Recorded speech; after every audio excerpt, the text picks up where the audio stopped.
Bonjour à toutes et à tous, c'est Galix, j'espère que vous allez bien, moi ça va super, on se retrouve aujourd'hui pour une nouvelle vidéo. Et aujourd'hui vidéo assez incroyable puisque je vais vous montrer un petit peu comment ça se passe les guerres de clans à 1, 2, 3, 4 ou même 5 joueurs. Alors vous allez me dire mais comment tu fais, c'est incroyable, c'est impossible et tout, c'est 10 minimum et vous le savez très bien.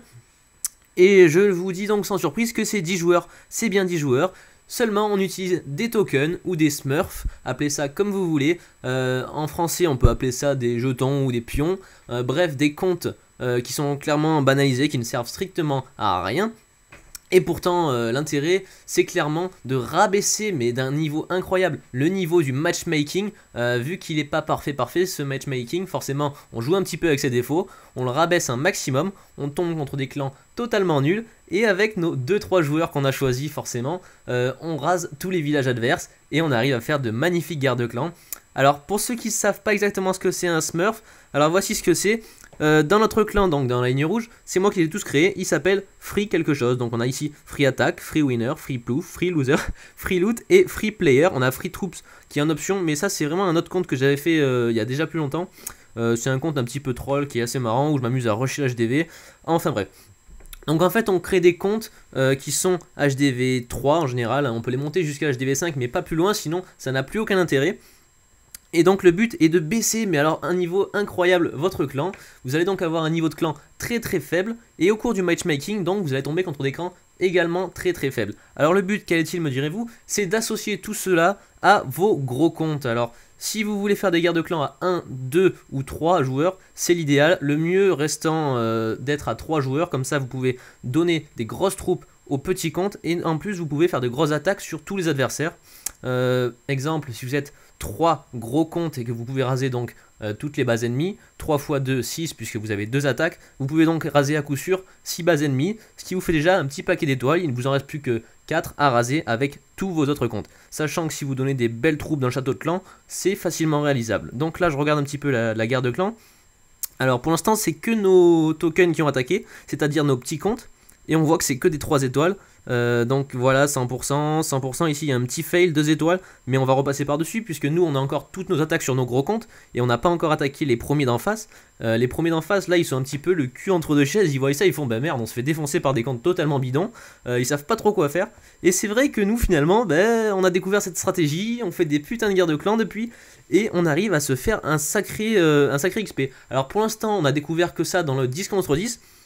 Après c'est vrai que si on a un noyau soudé et que chacun commence à créer ses propres tokens, donc compte secondaire entre guillemets, on peut commencer à faire des guerres un petit peu plus importantes. Mais c'est vrai que si on rabaisse trop le niveau du clan et qu'on n'a plus assez de joueurs par rapport au nombre de smurfs, voilà, c'est tout un calcul à faire, ça risque de faire un gros bordel. En tout cas là on a trouvé le bon ratio, vous mettez 3 gros joueurs de chez vous, ensuite vous mettez 7 petits comptes, et vous allez voir que ça promet de faire de belles guerres de clans, vous risquez de raser pas mal de villages adverses, vous allez monter vos étoiles en guerre de clans, donc c'est pas mal pour le classement.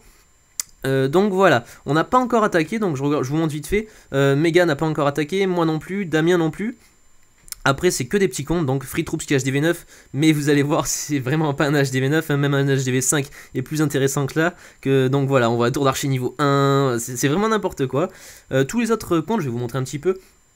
Alors que ce soit le 6ème, enfin pardon, le 5ème, le 6ème, ou même le dernier, ils sont tous au même niveau, hein. Ils sont niveau 6, ils sont HDV 3, ils ont 2 canons, une tour d'archer, regardez, c'est juste pitoyable. Alors là on n'a même pas pris la peine de mettre les murs, si on regarde le suivant, il a peut-être un petit peu plus de forme, voilà, c'est un petit peu n'importe quoi.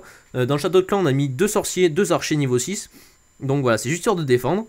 Ça sert strictement à rien, on sait que si en face ils jouent bien, ils nous foutent 3 étoiles à tous nos petits comptes, mais d'un autre côté, on leur fout 3 étoiles à tous leurs petits comptes aussi, et sachant qu'on arrive à faire la différence puisqu'on a mis nos 3 meilleurs joueurs, enfin 3 meilleurs joueurs entre guillemets, parce que Damien se débrouille très bien, Mega aussi, et moi, bon, je vais pas me vanter, mais voilà, je me démerde, on sait qu'on va leur mettre cher en face, tandis que eux, il y a une chance qu'ils se débrouillent un petit peu moins bien, qu'ils arrivent à faire quelques fails, et on va jouer là-dessus, ça fait une légère différence d'étoiles, et au final, on arrive à gagner donc nos guerres de clans.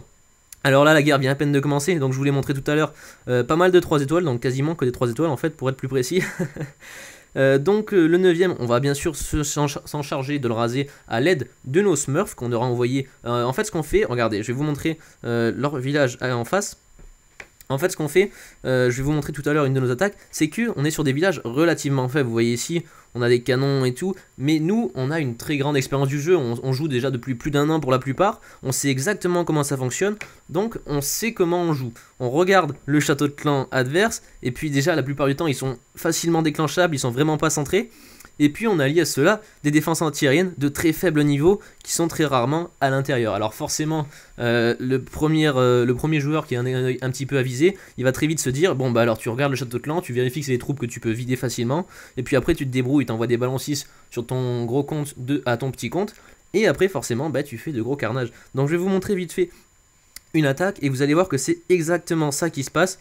Alors voilà, on va regarder ce ralenti, c'est un parmi tant d'autres, c'est toujours la même chose, ça se passe en boucle, et c'est que ça fait que des 100% quasiment. Donc voilà, on a 28 archers de niveau 1, 3 sorciers, et c'est juste ridicule.